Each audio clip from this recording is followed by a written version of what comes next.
ఉంది ఇప్పుడు big boss? ఇప్పుడు మంచి ఫైర్ లో ఉందండి బిగ్ బాస్ షో. చాలా ఫైర్ లో ఉంది. వైల్డ్ కార్డ్స్ వచ్చిన తర్వాత ఎలా ఉంది? వైల్డ్ కార్డ్స్ రాకముందు ఎలా? అంతకు ముందు కొంచెం రొమాన్స్ అది ఇది కొంచెం చూడదగ్గగా ఉండేది. ఇప్పుడు మొత్తం యాక్షన్ బాలయ్య బాబు లెక్క ఉంది అన్నట్టు. బాలయ్య బాబు సినిమాలు ఎట్లుంటే అట్లుంది. మాధురి గేమ్ ఎలా? ఆమెతోనే కదా స్టార్ట్ అయింది ఇప్పుడు ఫైర్ అనేది. మొత్తం ఆమెతోనే స్టార్ట్ అయింది ఫైర్ మొత్తం. ఆయేషాకి ఫైర్ బ్రాండ్ అని చెప్పేసి నేమ్ వచ్చేసినట్లుంది అప్పుడే. వచ్చేసింది. ఓకే, ఈసారి ఎవరు విన్ అవుతారు అనుకుంటున్నారు? ఈసారి విన్ అంటే సుమన్ శెట్టి అవుతాడని అనుకుంటున్నాను. అలాగే ఈ వీక్ ఎవరు ఎలిమినేట్ అవుతారు? ఈ వీక్ రీతుని చేసేస్తే బాగుంటుందేమో అనుకుంటున్నాను. ఎందుకు? ఏమో ఆమె షో నాకు నచ్చలేదు. ఆమెదే నచ్చలేదు. ఆమెది నాకు నచ్చలేదు. కొంతమంది బిగ్ బాస్ బ్యాన్ చేయాలంటున్నారు. అది బ్యాన్ చేయడం అనేది తప్పండి. అది ఇప్పుడు షో అనేది ఆల్రెడీ కనెక్ట్ అయిపోయారు. బ్యాన్ చేస్తా అంటే ఎట్లా? ఇప్పుడు ఏం తప్పు ఉందని బ్యాన్ చేస్తారు దానిలో? బ్యాన్ చేయడం చెప్పు, ఏమన్నా తప్పు ఉందా? అది కామన్, ప్రతి షోలో జరిగేదే. అది అన్ని బ్యాన్ చేస్తామని చెప్పేసి నలుగురు ఉంటారు, నలుగురు ఐదుగురు వాళ్ళు అట్లా చెప్తుండొచ్చేమో కానీ బ్యాన్ చేయడం అయితే కాదు. అంటే పాపులారిటీ కోసం అంటారు. అంతే, పాపులారిటీ కోసం. ఇంకా కొంతమంది అంటే చూడని వాళ్ళకు కూడా చూపించడం కోసం అలా పుకార్లు పుట్టిస్తున్నారని నేను అనుకుంటున్నాను.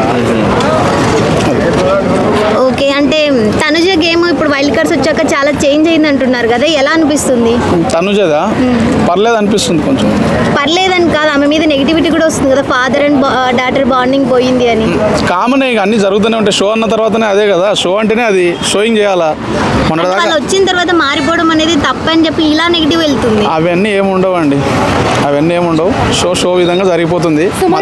ఇప్పుడు కెప్టెన్ అయ్యారు కదా. అవును, సుమన్ శెట్టి ఆయన సూపర్ మ్యాన్. ఆయన సాఫ్గా ఆయన పని ఆయన చేసుకుంటూ వెళ్ళిపోతుంటాడు అండి. ఆయన ఎవరి వల్ల ఇదిగాడు. ఇప్పుడు కొంచెం మాటలు కూడా మంచిగా మాట్లాడుతున్నాడు ఆయన.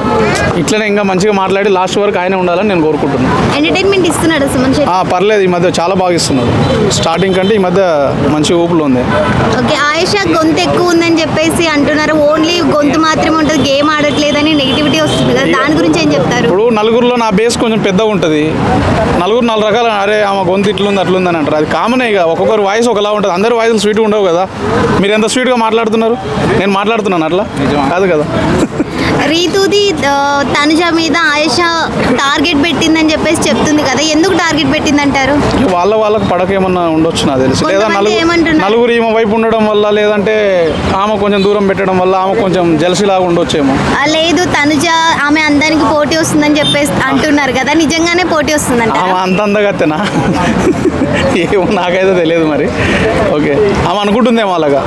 మాధురి భరణి టీమ్ ని ఎవరైతే ఉన్నారో భరణితో పాటు తనుజ కావచ్చు లేకపోతే దివ్య కావచ్చు వాళ్ళందరినీ టార్గెట్ చేసినట్టుగా అనిపిస్తుంది. టార్గెట్ ఏం లేదండి, ఎవరి పని వాళ్ళు చేసుకుంటారు అంతే. షో పరంగా అది నడుస్తుంది అంతే. ఇక్కడ టార్గెట్ చేసినట్టయితే నాకేమన్నా రీతుతో గొడవ పెట్టుకోవడం కానీ లేకపోతే గొడవలు కామన్. ఇప్పుడు కలిసి అందరం ఒక దగ్గర ఉన్నామంటే నువ్వో మాట అంటావు, నేను ఓ మాట అంటా. గొడవలు జరగకుండా ఉంటాయా? ప్రతి ఒక్క ఇంట్లో జరుగుతాయి, బయట జరుగుతాయి. అది షోలో జరుగుతుంది అంతే. అది ఓకే, థ్యాంక్ యూ.